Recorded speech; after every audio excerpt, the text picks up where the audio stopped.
All right, we are EIL Group 3 or Group 4, and we're chapters 3 and 4 of the book. And those chapters are emotional self-perception and emotional self-control. So for chapter 3, the two important definition, or for chapter 3 and 4, the important definitions are emotional self-perception and emotional self-control. So emotional self-perception, that is, they're kind of similar. So emotional self-perception is identifying emotions and their influence on behavior. So an example of that would be you realize when you get sad and you avoid your friends and your family members as a coping mechanism. You identify this and realize that you should not push away your loved ones, so you reach out to family members and friends for support. So your emotions are identified correctly. And so you're identifying those emotions and you identified your emotions and you realize the influence on your behavior and you fixed it basically. So it's all about improving your response to situations. Emotional self-control is consciously moderating emotions. So, an example, your little brother takes all the hot water again, and your shower is freezing. This makes you so angry that your face is red hot. You take a moment to understand how you're feeling and how it is affecting your thinking. So, you take 15 minutes to calm down and then address the situation in a calm way. Your brother understands and apologizes. Also, again, problem solve correctly. So, you can see how they're kind of similar, but I'd say the difference is like perception, you're realizing the impact your behaviors and your emotions have on yourself. Emotional self-control is being able to control those emotions. So, chapter 3 key points. Number one is being in tune. So that's like that perception and understanding your emotions. So you catch your emotions before they excel. So that's that perception and understanding how they're going to affect your emotions. And then do not let your emotions control you. So you're realizing in that last situation we had, you're realizing that you are pushing your friends and family away. And then you fix it and you reach out to them for emotional support. So you're not letting those emotions control you and you're controlling your own emotions. Clear your mind. Take a second, step back, take a breath, and realize how these, and think to yourself, how are these affecting me? How are my emotions influencing how I'm going to react to this situation? And then again, for being in tune, being aware of your emotions, kind of the same thing. Next was emotional insight. So reflecting on your emotions in different situations. So how does your sadness affect you? What do you do when you're sad? Do you push people away like in the last example? If you're mad, do you like just like get really angry or do you cry or like just realizing how you respond to certain situations and reflect on how you could improve that. Understanding the meaning of your emotions, I think that's really important because everybody's different and some people don't understand how the meaning of their emotions. And sometimes you get feelings of emotions where you're like, I don't really know how to describe how I'm feeling. So you may be experiencing like a mixture of different feelings. So it's really important to just think for a second and realize what is the meaning of what I'm feeling right now? Be aware of your emotions on social media. I think that's really important, especially nowadays. What are you posting? What kind of message are you perceiving about yourself? Are you showing that you're an angry person and you're a cyber bully and all that? Or are you like positive and you spread positivity and love, which in the grand scheme of things is what social media is supposed to be. But sometimes people can perceive or make themselves look hateful by posting hateful comments and stuff like that. How do others influence your emotional state? Again, I think this is very important. Who do you surround yourself with? Do you surround yourself with negative people? Do you surround yourself with positive people? That is always going to be an important part of your mental state as well, and like how you react to emotions. Because if you bring up a problem to one of your friends and they like get really defensive and they get really angry at you really fast, you're going to respond to that in probably an also heightened emotional way. So it's just important to have good friends that understand you and you understand them, and you just really work together. Um, Student voices. You gain respect by being respectful. I think this is something that everybody should learn when they're a little kid. I know I did. I was not allowed to be disrespectful to adults and stuff like that. And learning that when I was younger, I grew up being respectful to others, so I gained respect. Like when you're in school and your teachers, they are respectful to you if you're respectful to them. And I think that's just something everybody should live by. You foster healthy and constructive relationships. So another student said from having good self-perception, they are able to foster healthy and constructive relationships. And I think that's really important. Um, Having good self-perception, you set an example for your team. So that's part of that leader aspect and how it ties into that. You're going to set an example for your team and people are going to look up to you. You can see how you affect other people. So another part of the self-perception is not only seeing how your emotions affect yourself, but how you affect other people. Back to the first example, if you're pushing your friends away, they're you're going to affect them and make them sad because they're going to be like, why isn't she talking to me? Why is she pushing me away? All that stuff. And the overall importance, you develop a higher level of consciousness and action. So, obviously, you're more conscious because you're more aware of how your emotions are affecting you and action. You respond more responsibly and more maturely to situations because you know how your emotions are impacting people. Being aware of feelings can prevent many problems. I think this is also good because the whole aspect is communication. So, if you're not aware of your feelings, you're going to react in a certain way that's going to cause a problem, such as, again, the first example, if you're pushing people away, they're going to think it's a communication issue and you're not talking to them and they're like, why is she not talking to me? And then depending on how they react to situations, they might come back defensively and be like, why aren't you talking to me? Why aren't you responding to me? So I think it can prevent many problems if you just have a good self-perception. And a leader does not lack self-awareness. So again, ties into that leader aspect. Leaders are very self-aware. They know what they're saying. They know what they're doing to people. They know what they're saying and how that's affecting other people. And they should have a good grasp of how their emotions affect them. And lastly, I have a quote, and I thought it was really good. It's from the book. It's letting your emotions control you can lead to quick, rash decisions that don't help you in the end. If you're aware of these emotions, you can put yourself above them and think critically in order to determine the best approach to the situation. By Daniel Heddle. So yeah, that's chapter 3. Yeah, I'll be presenting on chapter 4, emotional self-control. Previous chapter covers self-perception, identifying emotion. Then chapter 4 is all about how to consciously manage those emotions and express them appropriately. Our first key point is navigating stress. A leadership role inevitably comes with stress. The book breaks down the sources of stress into 4 types. The first is situational stress. It arises from unfavorable conditions you cannot control, like a sudden change in a project or an overwhelming workload. The next one is encounter stress. It stems from interpersonal issues such as conflicts or disagreements with team members. And anticipatory stress is an anxiety you feel about an uncertain future, like before a major presentation or an exam. Time stress is a pressure from deadlines or having too much to do in little time. Just knowing these types of stress is the first step to managing emotions more effectively. Second is managing hot buttons. A hot buttons is a stimulus that triggers on almost instinctive emotional reaction. For example, you might feel a sudden surge of anger when someone dismisses your idea. The crucial point here is that while you cannot always control the trigger, you can regulate your response. This is the core of emotion self-control. Our third point is regulating response. Self-control is not about suppressing or ignoring your emotions. Instead, it's the ability to intentionally manage your emotions to fit the situation and use them purposefully.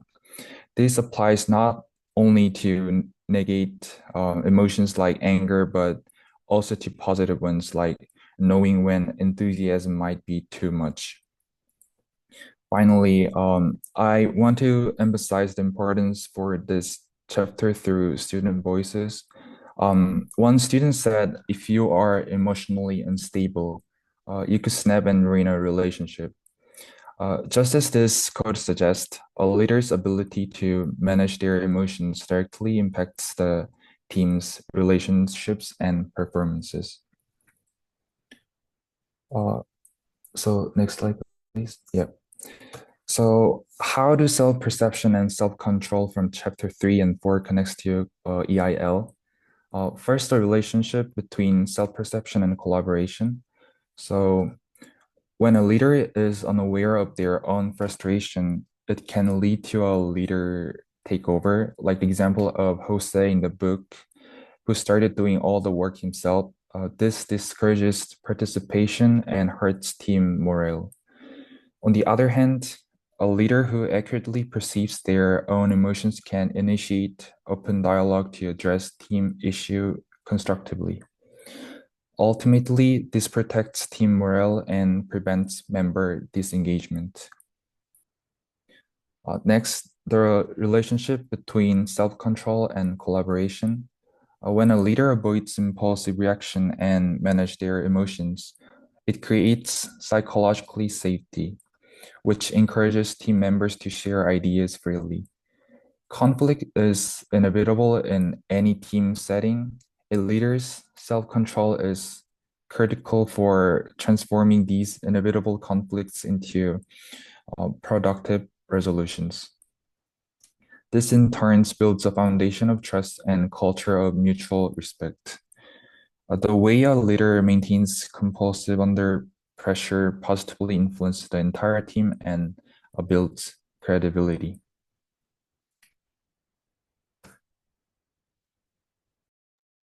All right, so we're gonna do a little activity. This is the red, yellow, green activity. The goal is to notice a rising emotion in real time and choose a regular response. So the red, is like what you feel.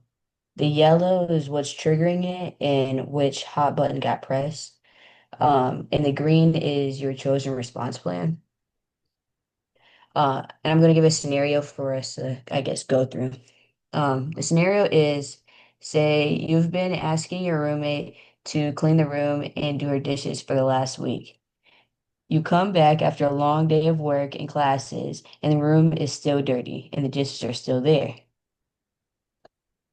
Um, you text her about it, and she says that she was in a rush to go home for the weekend and she won't be back for 3 days. Um, so red, name the emotion you'd feel. Me personally, I'd feel really upset and like kind of like not respected, I guess, like disrespected. How would you guys feel? Yeah, so if it was like a one-time thing, I feel like I'd be upset, but I would like text them about it like respectfully, but I would also feel disrespected. But if it's like a constant thing that you're having to deal with, I would be like very angry and like upset, Yeah, especially if you're sharing dishes, you know? exactly. Yeah, I would also feel angry because I told roommate to do, and the roommate left for 3 days, and it will be like I will be the one who have to do the dishwash, so I would feel disrespected and angry. Yeah, I agree. So, yellow would be like us naming the trigger. Like, I feel like what would trigger me the most is just like you knew that I told you, like that I like didn't like this and you still did it. Um, that'd probably be the thing that like put me over Yeah. the edge, I guess. Yeah, that would be my trigger too. It's just like also just I don't know, something about dirty dishes sitting in the dishwasher and me looking at them, feeling like they're staring at me, like wash me, like just triggers me really bad. So that would also probably be a trigger for me. Yeah. Yeah, so it it it wouldn't really matter to wash the dishes for roommates, but I already told the roommate to do, but he didn't do it, so maybe yeah, that's might be a trigger for me. Yeah, exactly. So green would be us choosing one regulated response so we could do within the next 60 seconds. So I think my response, like what I do in that moment, I would probably I'd probably actually take a minute to like calm down. Hmm. Because I mean, if I already texted her and she said that she'll be back in 3 days, I guess there's nothing I could really do within that moment. Um, so I probably wait until I guess I seen her after those 3 days and maybe like have like a roommate sit down. Yeah. Um, because I guess like this type of stuff just couldn't keep going on. Yeah. I agree. I think that's what I was gonna say is I just take a step back and like take a deep breath real quick because sometimes like when that stuff happens, you can like be real quick to get on your phone and just start typing aggressively. And you live with that person, so you don't want to like make that relationship awkward or like angry, you know? So I think I'd maybe wait till they got back. I'd wash the dishes, like just get over it and then have a conversation Yeah. respectfully. Yeah, I would also like rather scolding or being angry at him. I would just wash dishes and wait for him to come back from home. And by doing this dishwashes, I am like showing respect to the roommate, and roommate will feel that respect. So maybe they might make the roommate to wash dishes well or something like that. Yeah. Um, I guess the overall purpose of this activity was for us to, I guess, like see the emotions early, and that makes regulation easier. We can't always change the trigger, but we can control our responses. Yeah. All right. So a quick reflection to wrap up chapters 3 and 4. What did you notice about yourself? So like for me personally, I noticed I tend to feel stretched in my shoulders before I realize it. Um, or Yeah. like I also jump into fixing things before I can name what I'm feeling. Yeah, sometimes I notice like that I will like respond to situations without thinking first and then you can like make a person feel bad because they think you're angry at them and really you're just like in a state of like in a heightened emotion. Yeah. Yeah, so from this activity, like I didn't know there are lots of types of stress. So using this type of information, I might be aware that I'm getting stressed or something, and to prevent uh, doing emotional action. Yeah. Yeah. So the strategy, like one strategy that I used, is like I use like box breathing, which is pretty much like counting four and uh, hold your breath for four and then releasing it for four. And it calmed me down and I wasn't able to like overreact and like get myself like extremely worked up about things. Hmm. Um, so that kind of helps fix Yeah. that. Yeah, I like to use breathing exercises too. I have the Headspace app. So like I'll go on there and I'll do like the 60-second breathing exercises where it's like breathe out, hold, breathe in or whatever.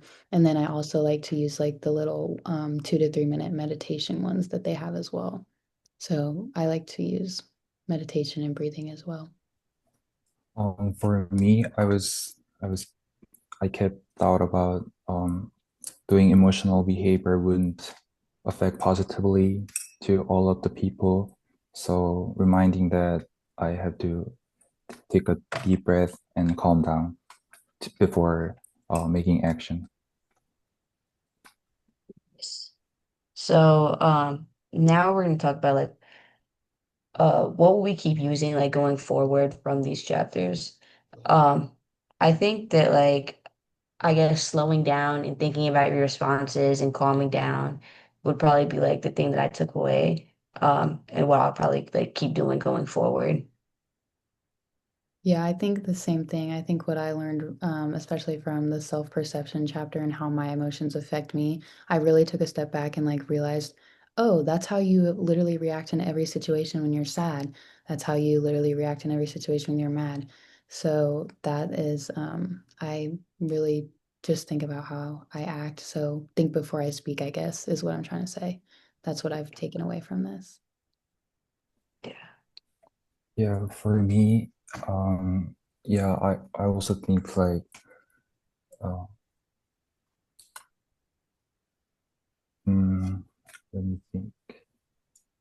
So, like, as I mentioned earlier, doing emotional stops doesn't help the result of team assignments or other stuff. So Yeah. I would, yeah, I would do do not. I would just calm down and do not do the emotional behavior after like going forward. Yeah. Yeah.